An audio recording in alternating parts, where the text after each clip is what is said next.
everyone, my name is Helena. I am a UX and content designer whose mission in life is to make the world better for women. I am really excited to talk to you all about a topic that has been totally life-changing, life-altering, and eye-opening for me. How to lead a team through crisis and change. These past couple of years have been incredibly tough on all of us.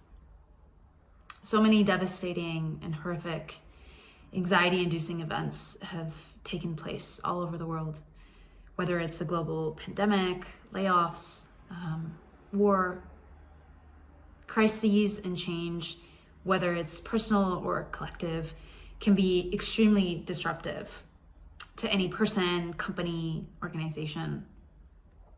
So I've seen that firsthand. In my case specifically, last year I joined a team right as Russia was invading Ukraine. And some of the people on my team were in Ukraine, others were in Belarus. And I joined to lead this team right as they were experiencing one of the most traumatic, uncertain, and difficult moments of their lives. And it was incredibly stressful for everyone. Everyone on the team was dealing with an extreme sense of grief, loss of normalcy, and fear. So I wanted to share with you all some of the insights and breakthroughs and lessons I've learned throughout this painful time. 5 insights I've come to carry with me and have internalized, not from any kind of book or theory, but purely from my personal experience and reflection. And I really wanted to convey this idea that has been really pivotal for me as well this past year, and that is that leading a team through crisis and change rests upon a deep personal understanding and grasp of what is important and what is real. And no matter how many books or theories you may read, at the end of the day, your immediate experience is what counts and what will impact you the most. And it's tricky because the linear path is so much more enticing, right? Read this book, do this thing, and then X will happen. But as you all know, navigating change and uncertainty isn't a straightforward path. And to me, understanding and integrating that has been crucial. And so my hope is that after hearing about my experience and my team's experience, that you will feel encouraged. My hope is that you may find some sense of relief, especially if you're currently navigating crisis and change now. My hope is that you may feel slightly less alone along your journey towards peace and healing. So the first insight I wanted to share with you is this. As you navigate crisis and change, first and foremost, always place care at the center of absolutely everything you do. This is such a vulnerable, delicate time for everybody. Deep wounds and deep fears, deep concerns and worries and anxieties are going to surface. And so there's no way that you're going to be ready for that. And that's okay. If you remember to place care at the center, care in whatever way you choose to define it and however you choose to kind of think about it. Be it caring for yourself, caring for others, caring for the team, for the work, but keeping care as your North Star will give you a solid ground to walk upon. Placing care at the center can mean different things to different people, like I said, which is also okay. In our case, a lot of it revolved around remembering how to recognize each other's humanity, remembering that we're people and humans first and performers second, right? We're all humans, like I said. And we're there to do a specific job, sure, but we're people first, right? We're not assets. The team isn't assets. They're not revenue drivers. They're people, humans with stories and wants and needs and frustrations and motivations. And to me, good leadership is grounded in that complexity. And as a leader, it's your job and responsibility, I'd say, to care for your team. And for that, you have to do the hard work of figuring out and understanding how each person feels cared for. And not everyone will feel cared for in the same way. That's important too. And so my learning was to develop a personal plan for everybody. And so I asked questions and took notes on, what they told me they needed to feel cared for. And I made sure to check in on those elements of care daily and reminded everyone that we were here to care for ourselves and for each other and for the users, of course, first and foremost, right? So something else I found really helpful as well was being intentional about celebrating. And we say this a lot, right? Like celebrating the small wins. But to me, it was about celebrating, period, everything, just big or small, however you choose to quantify. Your team is feeling overwhelmed and stuck and frustrated. And so celebrating, praising, bringing that positive, upbeat energy can help bring a lot of light to a very dark time. The second insight I wanted to share was around this idea of understanding and learning what you can about grief, loss and pain, your pain and other people's pain. Learning this will help inform so much of what your team is doing and experiencing. When you learn about grief, the stages of grief or the process of grief, it really helps set the context as well, right? So it'll help you understand that everyone will react and respond and cope really differently to their pain. And so it's important to remember that your team is not in a state of normalcy. They will be doing things probably totally outside of the norm. They might not function as they typically function. Behaviors might be out of character. Anxiety might lead to cognitive distortions of some sort. So it's your turn to learn as much as you can about what it is they're going through, the process that they're going through, how they might be feeling, and once you learn that, you'll come to realize that some people might expect you to take over more for them, their, executive function. They might need more help making decisions. Others might not.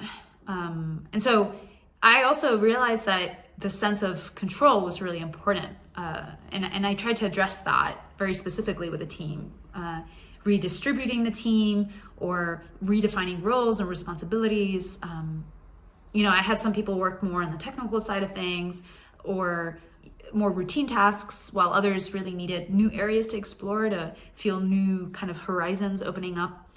So it was very person specific, but generally I sought to heighten the sense of ownership and autonomy over the work. This helped them and it helped them feel recognized as well. Someone on my team recently told me that something else that really helped her was normalizing and recognizing her grief without judgment.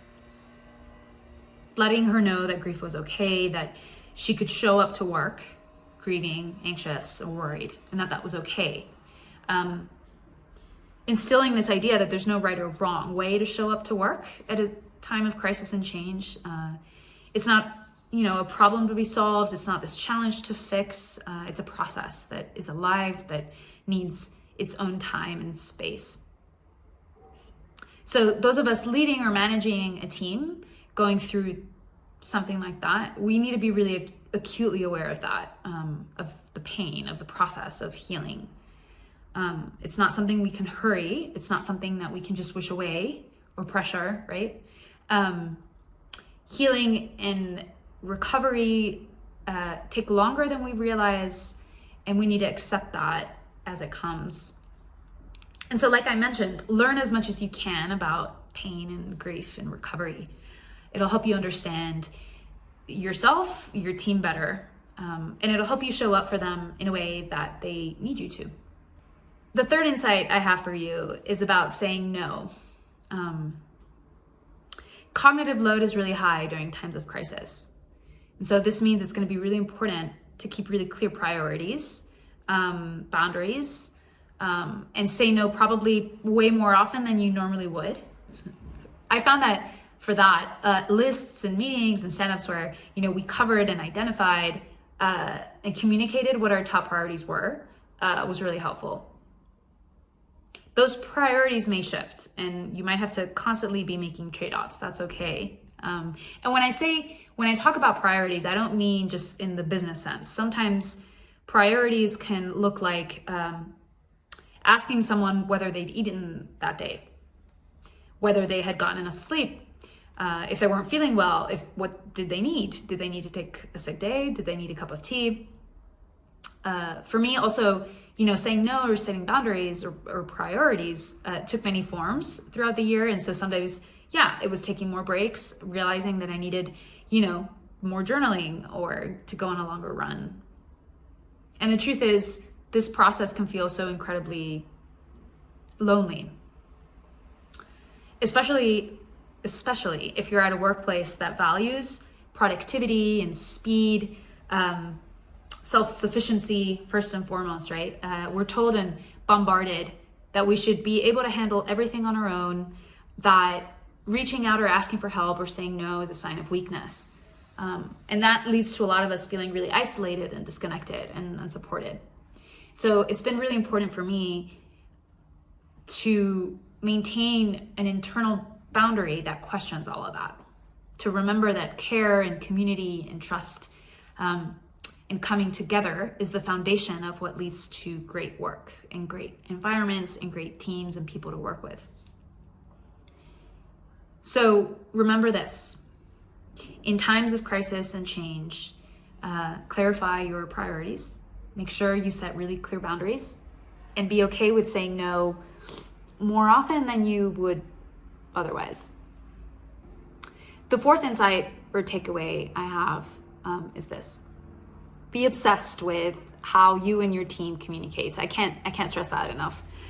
So much of what brings us together and places care at the center is creating and allowing for a space where people can feel heard and seen and recognized.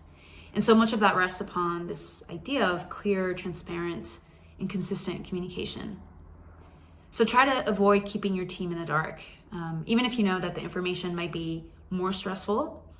If your team is already feeling anxious about the unknown, don't add to that stress by keeping them in the dark or out of the loop, because that will be infinitely worse. So transparency and visibility, being proactive, and taking initiative helps with that. Yeah. And transparency with the good news just as much as with the bad news, right?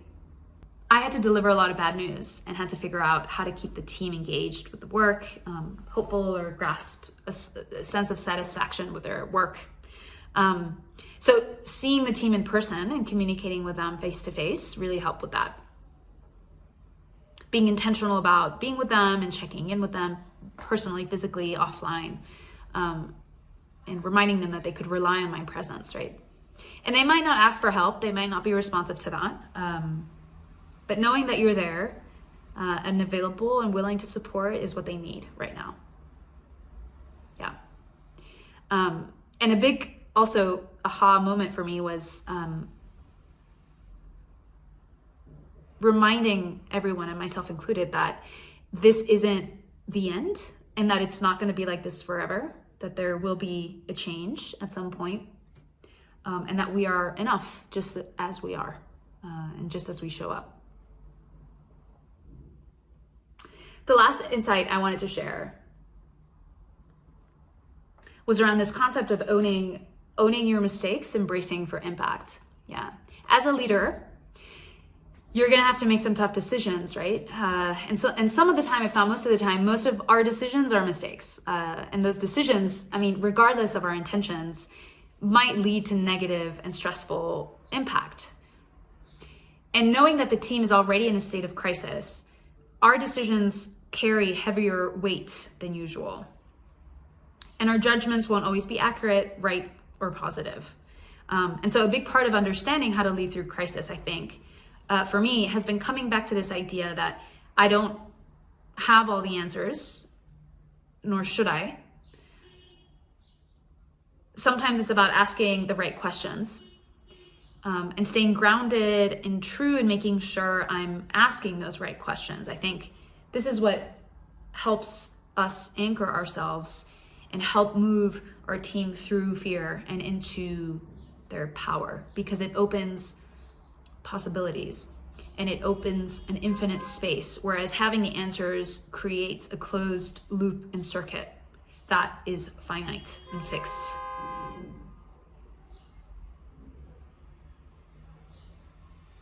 And no matter how prepared we might think we are, no matter how much we think we're in control, crisis and change teach us that we're not, right? At all.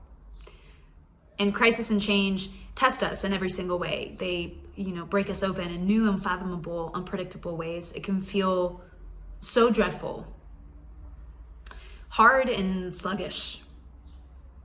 And to be honest, I don't really know I know how to do it. I don't know if anyone does, really. It seems like we're all kind of figuring it out as we go. Every situation and person and moment is so different and so unique. And despite that, I do believe that if we are intentional about the process, about showing up, and we are intentional about caring for each other in the way that we deserve and merit, it'll help us bring us back to ourselves. So crisis helps us remember what's important. It's humbling and it's eye-opening, and it's